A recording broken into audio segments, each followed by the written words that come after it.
The procedure perfected in England doesn't involve a test tube at all, rather a glass petri dish. It's in a dish like this one that doctors want to combine a woman's egg with her husband's sperm, let them fertilize, and then reimplant the embryo into the woman's uterus. Dr. Howard Jones heads up a team of 5 medical school doctors who want to perform the procedure in Norfolk. Fertilization normally occurs in the fallopian tube, and it takes about 36 hours for the egg after ovulation to make this transit down into the body of the uterus. Individuals who have disease of the fallopian tube or who have had them removed for whatever cause, of course, cannot accomplish this. Therefore, we hope to get the egg from here to fertilize it as we have described and to replace it into the body of the uterus by a very small instrument which will go up the vagina and through the cervix into the body of the uterus. If the State Health Commissioner approves plans for the clinic, the procedure will take place in this delivery room at Norfolk General Hospital. The egg will be retrieved from the woman with a long hypodermic-type needle and then incubated for 3 or 4 days in a room next door.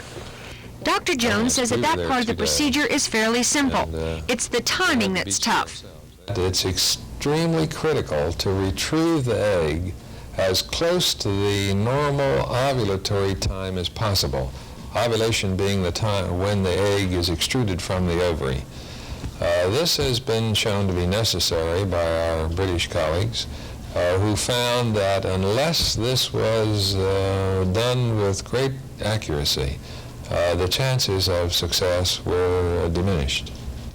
Since plans for the clinic were announced last winter, the doctors have received more than 2,000 letters and thousands of phone calls, all from women interested in the project. 10 married couples from around the country and Puerto Rico have been accepted in the clinic. Monday night, we'll talk with one of them, Brian and Linda Grimes. Joan Gartland, Area 10 Eyewitness News. How deep-seated it is toward... 1 out of 7 American married couples of childbearing age has trouble having children. The reasons for infertility vary, but for about 1/5 of the women who can't bear children, the reason is blocked or diseased fallopian tubes. Linda Grimes of Providence, Rhode Island is one of those women. The 33-year-old graphic designer has lost both fallopian tubes, one just last spring. I had an ectopic pregnancy, for which they did an emergency operation not more than 6 hours after I entered the hospital. So I nearly lost my life. Linda and her husband Brian told reporter Joel Rubin they were devastated at the thought of not being able to have the family they planned when they were married. But they said they received new hope 2 weeks ago when they were selected as candidates for test tube or in-vitro fertilization at the Eastern Virginia Medical School. Well, as Brian will attest, I was a wreck. And weepy and constantly crying. In fact, don't be surprised. It just changes your whole attitude when you know there's some hope available for having your own. I don't know why it's so special to have your own, but as many people out there know, it is a very personal, special event, and it just made me my hope spring anew, or whatever. Linda and Brian, both of whom are Catholic, also say they're worried that opposition to in vitro fertilization from their own church and from Right to Life groups could close the Norfolk Clinic and dash their last hope for having children. This is totally a pro-life concept. There's been no mention of abortion or reduction of eggs or anything like that. It's totally misconstrued. It's completely pro-life. I've just been incredibly impressed by that since we've been here. They're not Orwellian figures. They're trained doctors, human beings who want to help other human beings who don't have the chances that others do. Not everyone agrees with Brian and Linda Grimes. In fact, opposition to the in vitro fertilization clinic has increased dramatically in recent months. Tomorrow night we'll talk with one of the opponents and hear what he says are serious moral and medical questions about conception of a human life outside a woman's body. Joan Gartland, Area 10 Eyewitness News, Norfolk. Most of the questions about in vitro fertilization are discussed in this report issued last spring by an Ethics Advisory Board of the Department of Health, Education, and Welfare. After hearing from scores of witnesses and conducting an exhaustive study, the board found that in vitro fertilization is ethically defensible, but still legitimately controverted. Basically, an approval with reservations. Charles Dean is president of the Tidewater chapter of the Virginia Society for Human Life, an anti-abortion organization. The group, along with the Catholic Church, opposes in vitro fertilization for many of the same reasons they oppose abortion. Basically, the manipulation and destruction of human beings, tiny human beings at their earliest stage has to be unacceptable to any civilized society.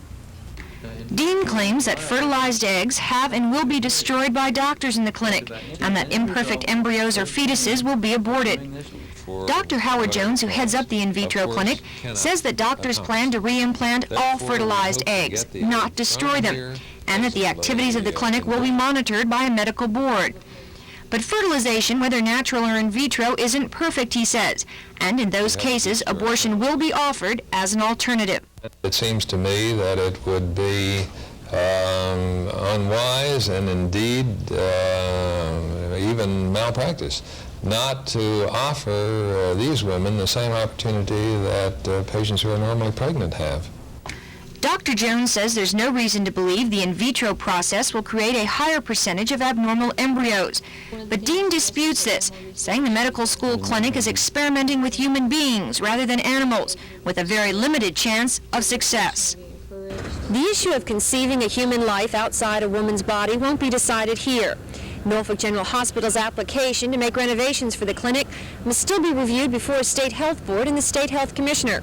After that, the issue could be fought out in court. If the clinic should fail in all these steps, doctors say they won't give up their efforts for in vitro fertilization. They say they'll just try someplace else. Joan Gartland, Area 10 Eyewitness News, Norfolk. Doctors, hospital officials, medical students, patients, religious leaders, anti-abortionists, and concerned citizens packed the health department auditorium in a hallway outside. The hearing began with a biology lesson from Dr. Howard Jones on how in vitro fertilization works. But opponents questioned how often it works and what happens when it doesn't. If there are, as Dr. Jones avers, quotes, no substantial risks in the program in England, why then did Dr. Steptoe have an agreement with Mrs. Brown to terminate her pregnancy if it was found to be abnormal by amniocentesis and ultrasound? The ramifications of in vitro research are almost incomprehensible. To illustrate, in vitro research will not necessarily unite a wife's ovum with her husband's sperm. There is always the grave possibility of in vitro incest. The emotional crowd booed some speakers and applauded others. Dr. John Biggers from Harvard, who had come a long way to testify in support of the clinic, denied claims the in vitro process would increase the number of abnormal babies. Even if there was a small extra risk, this in no way approaches the risk taken by couples proceeding to have a child by natural means, knowing full well that they carry adverse genes. Few people object to that reproductive decision.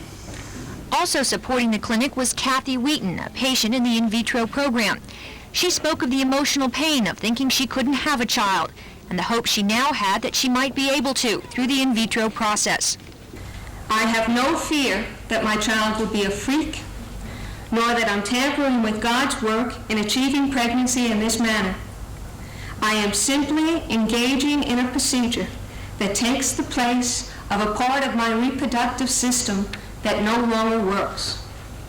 State Health Commissioner Dr. James Kenley turned down Norfolk General's original application because he thought the clinic needed more public scrutiny like it got at today's public hearing. The application will now be reviewed again by a local health board, the state health board, and then back to Dr. Kenley for a final decision.